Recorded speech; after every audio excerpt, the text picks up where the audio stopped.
Welcome to the Wakefield Doctrine, the theory of Clarks, Scotts, and Rogers.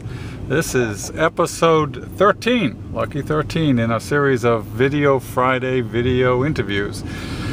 Regular readers will recognize the street we're driving up. We're going over the bridge in the place of interviews, so just as long as everything stays familiar and predictable. Our guest today for Video Friday is DownSpring Phyllis. Which may account for all of the downsprings associated with the doctrine. DownSpring Phyllis is someone who is intimately familiar with the Wakefield Doctrine well before it was named such, actually back to days of theories in Clarks, Scotts, and Rogers. As a matter of fact, DownSpring Phyllis is responsible for a lot of the formulating of descriptions of Rogers, the world that Rogers live in. She coined that term of Rogers live in a box, and which is meant to imply that, as we all know, Rogers live in what they believe is a quantifiable universe, and a box is a way of describing their reality, except for the fact that they don't know it's a box. A regular Roger wouldn't. But rather than me tell you, let's bring Phyllis on. Hello, Phyllis. Hi there. How did I do with the description of Rogers live in a box? I was a little bit light on the inference. Well, you did fine. You know, as we've talked over the years, I feel that one of the things about Rogers is, I speak for myself, is the idea that we're happiest when the world is behaving as we expect it to behave. And, you know, the idea that we define our own box and live in it. Okay. But don't you forget that there's actually a box, because you can't really know that there's something on the other side of the walls of the box, can you? Well, I think that's what you were talking about as far as being enlightened or not enlightened. You know, I don't particularly think that my reality is the reality or is going to be the reality tomorrow. So all I know is that the box that I make is my box. Wow.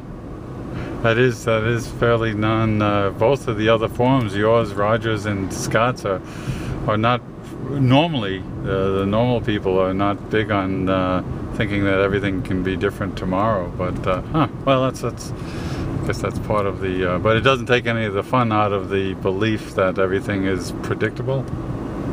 Oh, no, not at all. You know, even, you know, we were talking about dogs once upon a time, and the idea of leading from the back position or from the following position, the idea that, you know, if you're walking the dog and the dog is in front of you, you can say this way or that way, and the dog will go this way or that way. And, you know, the activities of the last few days with my family being up has kind of put that in perspective as a Roger. I've been spending time in the very back of the car giving directions and enjoying being in control from the back. Whoa, Scots are going to be disappointed to hear that, because the Scots, being those alpha doggies, will be tugging and looking for trees to sniff. They think that they're leading you or us. Yeah. So you're saying no, it's not.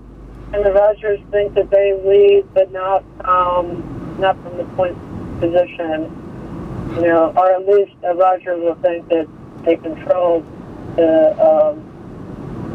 the universe that they see.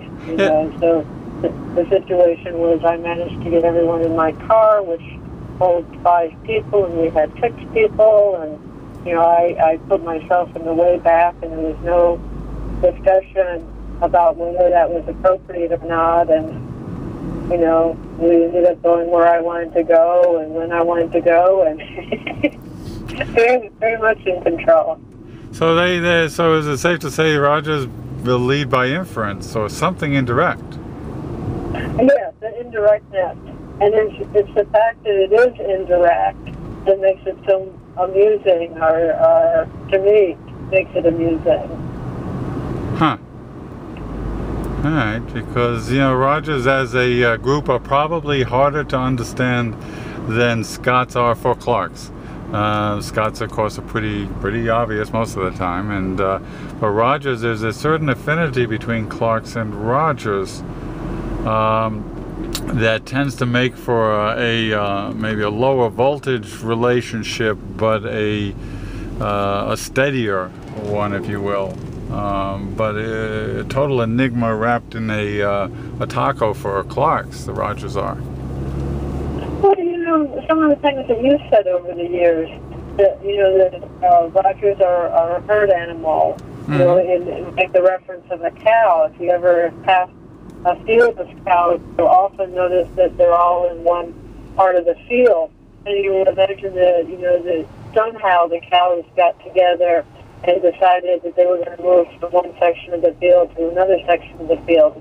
How does that happen? But, the part about the Rogers is the need to be a part of, and to be part of the herd, and to be part of, whatever it is. But how do you, the question I would put is, how do you signal to you come into a place, a new place, new herd. How do you signal the desire, or do you need the desire to join a given herd?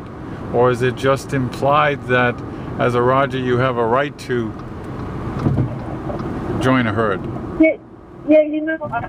I think it's different at different ages in your life.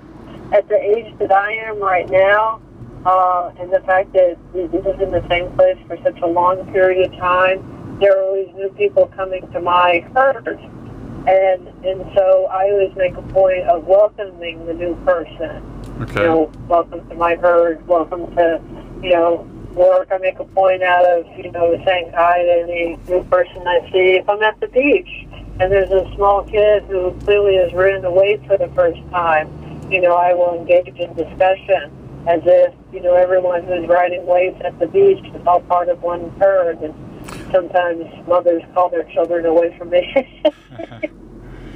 I was for some reason getting this term stuck in my head yesterday, a quantum herd. And I'm wondering if there's that part of you people when going, because as a Clark, that's the huge puzzle for Clarks, and a source of endless frustration is you go to a new place, as I might on business, and I'm supposed to network, which is normal speak for be a part of the herd. And I've had better success with the doctrine, but generally speaking, Clarks and herds just don't commingle. What do you people see when you see a Clark approaching a herd? Do you see us right away as the blue monkey, or what? No. What sometimes is problematic with Clarks and the herd is that sometimes, and I'm thinking of work now, is that sometimes the Clark will go out of the way to say, I don't belong to this herd, and then have a hurt feeling when these dogs engage, in work talk with someone who's just said the words, I'm not supposed to be here.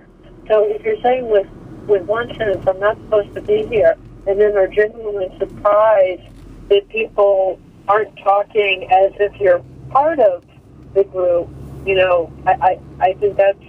Yeah. I think that the trick is to, and you've said it before, the whole idea of wearing a white lab coat, to put on the costume of whatever the herd is and pretend that you're a part of it long before you are a part of it. Yeah. Interesting idea.